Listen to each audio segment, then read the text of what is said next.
Welcome students. आज हम लोग नया टॉपिक स्टार्ट करेंगे और उस टॉपिक का नाम क्या है हम लोग बोलेंगे डीएनए रेप्लिकेशन। डीएनए रेप्लिकेशन हम लोग डिटेल स्टडी करेंगे, लेकिन उससे पहले मैं ये बताना चाहता हूं कि अगर आप लोग सीएसआईआर नेट लाइफ साइंस का अगर सिलेबस को देखिएगा तो उसमें यूनिट 4 या यूनिट 3 में क्या लिखा हुआ है, फंडामेंटल प्रोसेस। फंडामेंटल प्रोसेस के अंदर आता है हम लोग बोलेंगे DNA replication, transcription, translation, gene regulation in prokaryotes and हम लोग बोलेंगे जीन रेगुलेशन इन यूकैरियोट्स। ठीक है, ये पांचों चैप्टर या टॉपिक हम लोगों को स्टडी करना है, तो हम लोग वन बाय वन स्टडी करेंगे। सबसे पहले हम लोग स्टडी करेंगे क्या चीज कि डीएनए रेप्लिकेशन होता क्या है। ठीक है, पहले हम लोग बेसिक देखेंगे, उसके बाद हम लोग क्या करेंगे डीएनए रेप्लिकेशन में इसका डिटेल स्टडी देखेंगे। ठीक है, तो अभी हम लोग स्टार्ट करते हैं डीएनए रेप्लिकेशन कि ये डीएनए रेप्लिकेशन क्या होता है। तो हम लोग बोलेंगे कि जब भी कभी डीएनए रेप्लिकेशन जब भी टर्म आएगा, ठीक है, रेप्लिकेशन जब भी टर्म आएगा तो रेप्लिकेशन का मतलब होता है हम लोग बोलेंगे कार्बन कॉपी। रेप्लिकेशन का मतलब क्या होता है हम लोग बोलेंगे कार्बन कॉपी, या इसको हम लोग क्या बोल सकते हैं हम लोग बोलेंगे जेरोक्स कॉपी भी बोल सकते हैं। ठीक है, रेप्लिकेशन का मतलब क्या होता है कार्बन कॉपी, जेरोक्स कॉपी। तो डीएनए रेप्लिकेशन के बारे में बात हो रहा है तो याद रखना है डीएनए रेप्लिकेशन क्या होता है हम लोग बोलेंगे वैसा प्रोसेस होता है जिसमें हम लोग बोलेंगे डीएनए से क्या बनता है, हम लोग बोलेंगे डीएनए से क्या बनता है, डीएनए बनता है। अगर डीएनए से डीएनए बन रहा है, सेम टू सेम डीएनए से डीएनए बन रहा है, तो इस प्रोसेस को हम लोग क्या बोलेंगे, इस प्रोसेस को हम लोग क्या बोलेंगे डीएनए रेप्लिकेशन। इस चीज को हमेशा याद रखिएगा कि डीएनए से जब भी कभी डीएनए का सिंथेसिस होता है, इस प्रोसेस को हम लोग क्या बोलते हैं डीएनए रेप्लिकेशन। तो अब क्वेश्चन ये आता है कि डीएनए रेप्लिकेशन को कराने के लिए मतलब हम लोग बोलेंगे डीएनए से डीएनए को बनाने के लिए क्या होना पड़ेगा।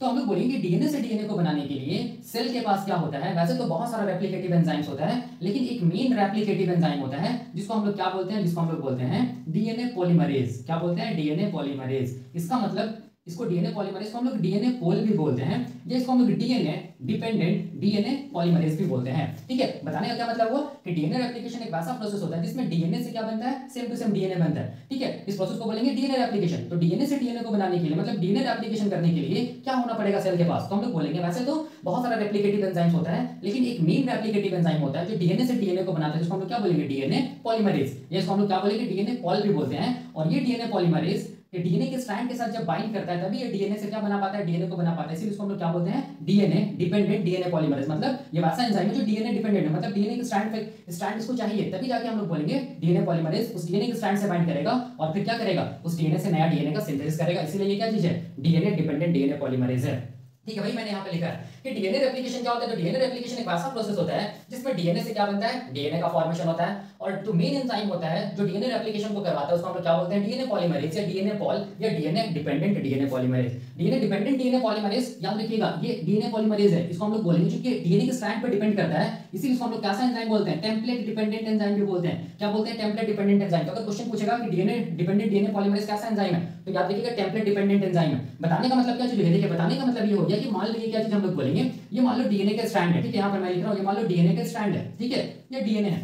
तो अगर सेम टू सेम हम लोग बोलेंगे डीएनए से अगर डीएनए बन जाए, ठीक है, ये क्या चीज हम लोग बोलेंगे न्यूली सिंथेसाइज्ड क्या चीज है, डीएनए है। अगर डीएनए से डीएनए बन जाए तो हम लोग क्या बोल रहे हैं, इसको हम लोग क्या बोलेंगे, इसको हम लोग बोलेंगे क्या चीज है, डीएनए रेप्लिकेशन। इसको हम लोग क्या बोलेंगे, डीएनए रेप्लिकेशन। तो डीएनए से डीएनए को बनाने के लिए हमने क्या बताया कि एक मेन एंजाइम चाहिए, वैसे तो बहुत सारे एंजाइम चाहिए लेकिन एक मेन एंजाइम चाहिए, और उस मेन एंजाइम को हम लोग क्या बोल रहे हैं, डीएनए पॉलीमरेज। तो डीएनए पॉलीमरेज डीएनए से डीएनए तभी बना पाएगा जब वो हम लोग बोलेंगे डीएनए के स्ट्रैंड के साथ बाइंड करेगा। मतलब ये डीएनए पॉलीमरेज क्या चीज है, ये डीएनए पॉलीमरेज क्या चीज है, हम लोग बोलेंगे क्या चीज, हम लोग बोलेंगे टेम्पलेट डिपेंडेंट है, या इसको काम करने के लिए क्या चाहिए, डीएनए का स्ट्रैंड चाहिए, तभी ये हम लोग बोलेंगे एंजाइम क्या करेगा, डीएनए से नया डीएनए को बना पाएगा। इसीलिए डीएनए पॉलीमरेज को हम लोग क्या बोलते हैं, टेम्पलेट डिपेंडेंट एंजाइम या डीएनए डिपेंडेंट डीएनए पॉलीमरेज बोलते हैं। इसको याद रखिएगा, इंपॉर्टेंट है।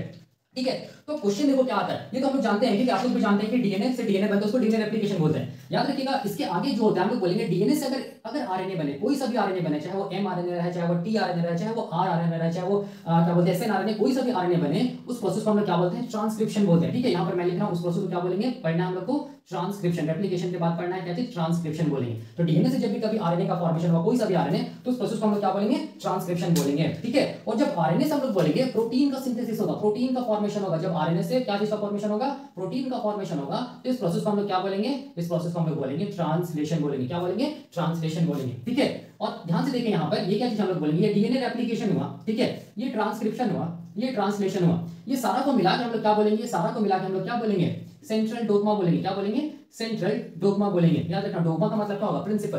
प्रिंसिपल का मतलब क्या चीज हम लोग बोलेंगे डीएनए से डीएनए कैसे बना, डीएनए से आरएनए कैसे बना, आरएनए से प्रोटीन कैसे बना, वो सारा का सारा किसके अंदर आता है, हम लोग बोलेंगे सेंट्रल डोग्मा के थ्रू आता है। तो अभी हम लोग को क्या पढ़ना है, अभी हम लोग को पढ़ना है क्या चीज, डीएनए से कैसे करके डीएनए बन रहा है, मतलब डीएनए रेप्लिकेशन क्या हो रहा है, वो हम लोगों को डिटेल स्टडी करना है। तो इसको याद रखिएगा। तो देखिए अब क्वेश्चन ये आता है, क्वेश्चन क्या आता है, क्वेश्चन ये आता है दिमाग में कि ये जो डीएनए रेप्लिकेशन हो रहा है, ठीक है, ये डीएनए रेप्लिकेशन क्यों हो रहा है सेल में, ठीक है, क्यों डीएनए, क्यों हम लोग बोलेंगे सेल में डीएनए का रेप्लिकेशन हो रहा है, क्यों ऐसा हो रहा है, ठीक है, क्यों हो रहा है, तो हम लोग बोलेंगे कि सेल में डीएनए का रेप्लिकेशन इसीलिए हो रहा है, हम लोग बोलेंगे डीएनए रेप्लिकेशन इसीलिए होना पड़ेगा ताकि हम लोग बोलेंगे एक सेल क्या हो सके, हम लोग बोलेंगे डिवाइड कर सके, मतलब सेल क्या कर सके, सेल डिवीजन कर सके, ठीक है। अगर डीएनए रेप्लिकेशन होगा तभी जाके सेल डिवीजन होगा, अगर डीएनए का रेप्लिकेशन नहीं होगा तो सेल डिवीजन नहीं होगा। बताने का मतलब क्या चीज है, देखो बताने का मतलब मान लो एक सेल है, इसके पास क्या चीज हम लोग बोलेंगे डीएनए है, ठीक है, तो यहाँ पर ये सेल क्या किया, डिवाइड किया, तो ये डीएनए इस सेल के पास भी होगा और हम लोग बोलेंगे इस सेल के पास भी होगा, ठीक है। तो मतलब सेल को डिवाइड करने के लिए हम लोग बोलेंगे, सेल डिवीजन करने के लिए क्या होना पड़ेगा, हम लोग बोलेंगे क्या करना पड़ेगा, सेल को डीएनए रेप्लिकेशन करना पड़ेगा।